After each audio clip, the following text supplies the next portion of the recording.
Hello, Hamza. How are you? Hello, sir. I'm good, sir. In the beginning itself, Hamza, many congratulations to you Thank you, for sir. getting Thanks a into lot. such a premier college, and that is also for a very good course. That is Economic Honors in Shri Ram College of Commerce, Yes, sir. SRCC. So, then, many congratulations to you and to your family. Thank you, sir. So, how have you been after the exam? How's the life going on these days? So I have been a little less occupied, so to say. Um Not having a lot to do, at least for the past 2 months since the exam ended. But now it does feel that everything was worth it. It does feel you have worked very hard. I do remember during the classes you have worked very hard, asked so many questions, answered almost every question. So that paid off. I also Yes, feel sir. the same. Yeah. Thank you, sir. So, yeah. So, Hamza, how did you prepare for your CUT exam? So, if I would divide my CUD subjects into two parts, essentially.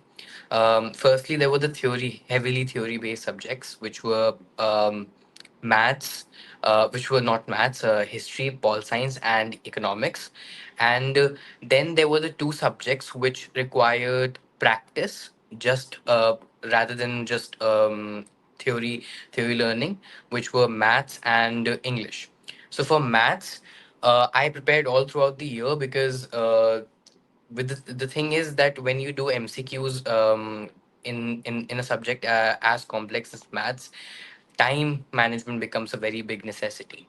So what you have to do essentially is that you have to keep working and working till you cut down on the amount of individual time that you take for every question. And so that was my thinking process. So I tried to find out new ways to solve a question, simpler ways to solve a question. If there was a question, let's say about matrices, I would not go about solving the question. Rather, I would instead look at the options and try to put the options in the question whether to check whether the answer was right.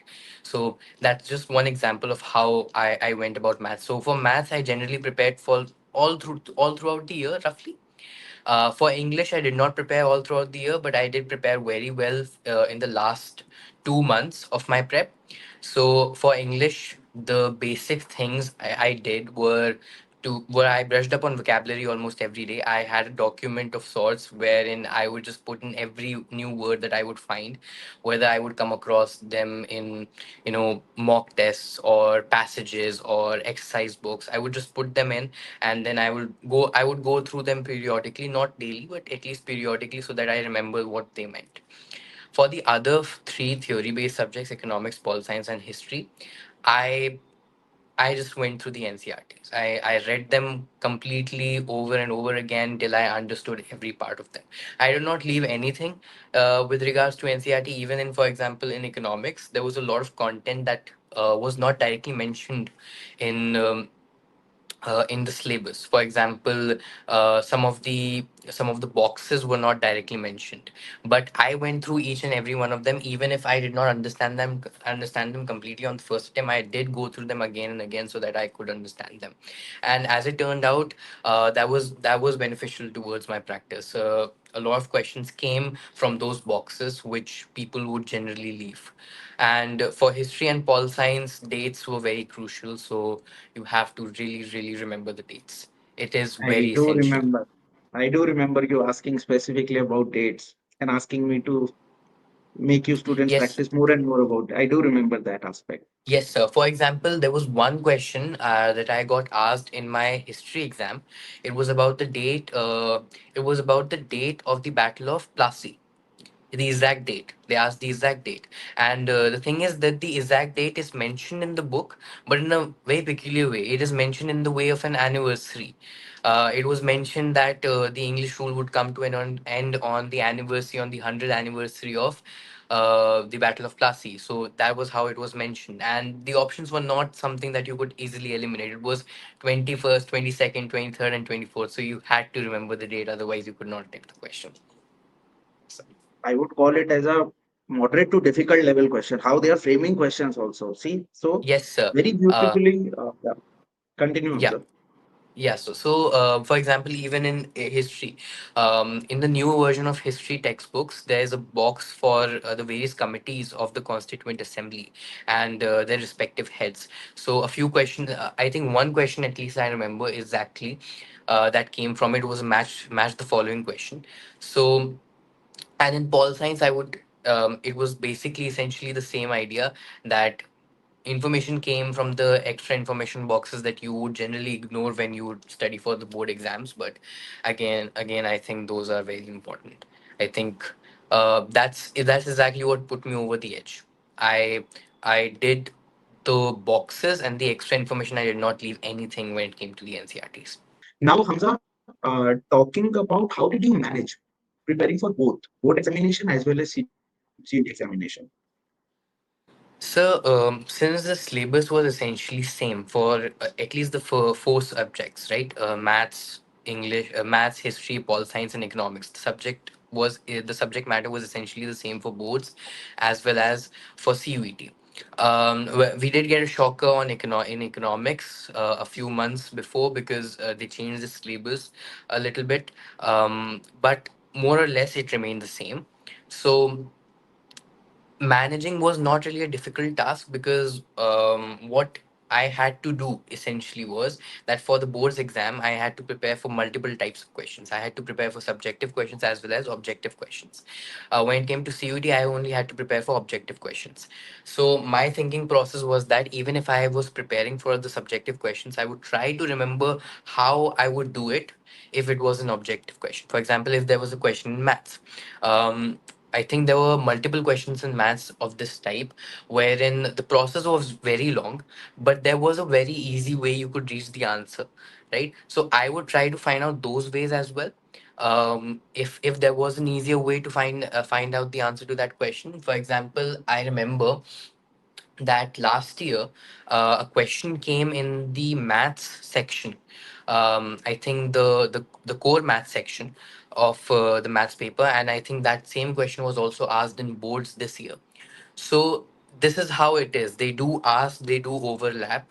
The questions do overlap. So don't I would not recommend thinking that boards and CUT would be different. They are very much alike. It's just that you have to think in a very different way when you are approaching the questions in each of them. So managing the time was not really a problem. As for English, because I think something that people find problematic with English is that it's not literature based. It's something that's completely different. It's a new thing. They have to learn vocabulary. They have to understand how to read passages for objective questions, etc., etc. But I think 2 months of good prep will get you there. You don't need to learn much during your board preparation. I think you can skip English for during your board preparation, and after your board exam ends, start preparing for English. How has basically Career Launcher helped you in achieving these goals, in achieving these objectives?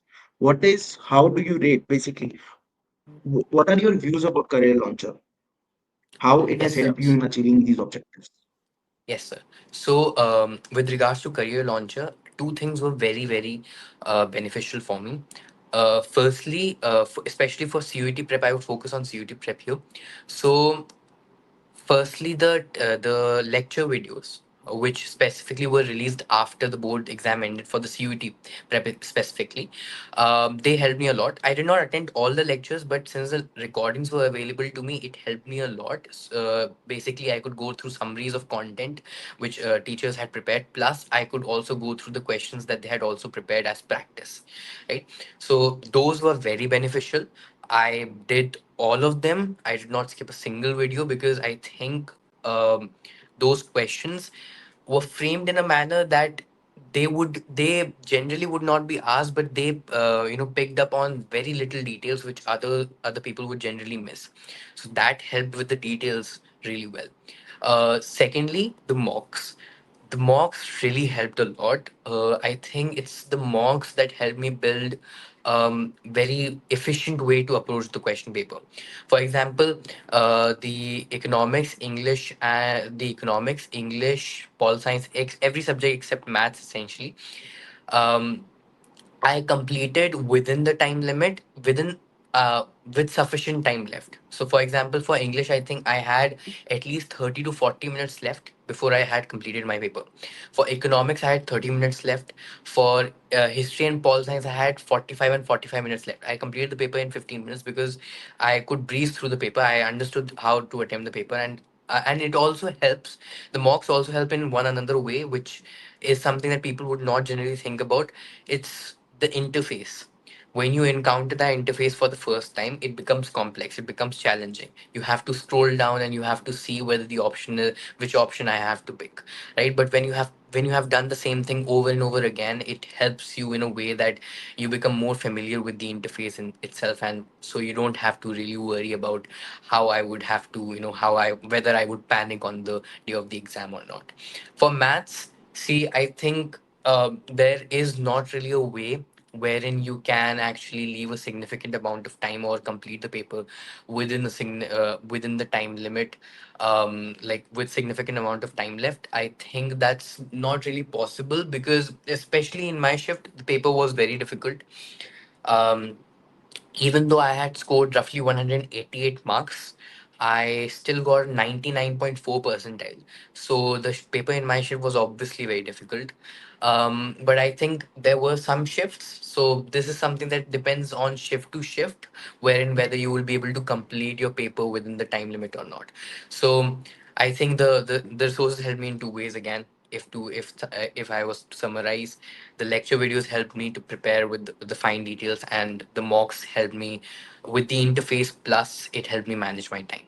So basically, you are saying that mocks have really helped you. Basically, mocks have Yes. given you the real live, real experience, real exam type experience, which has actually helped when you were being able to complete your all the exam papers within time, much before the time. I would say rather it has given you enough time to revise uh, those papers Yes. also. Okay, so that is very good. So mocks have been helping you. So you have attempted all the mocks.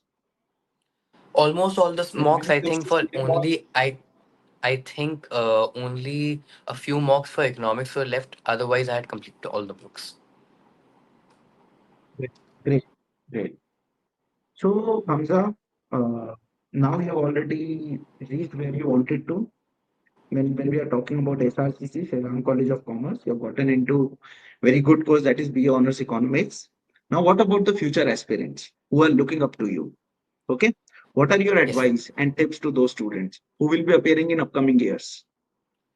So I think, as we have seen, the paper pattern can be changed over the next few years, even a little bit more than it is already.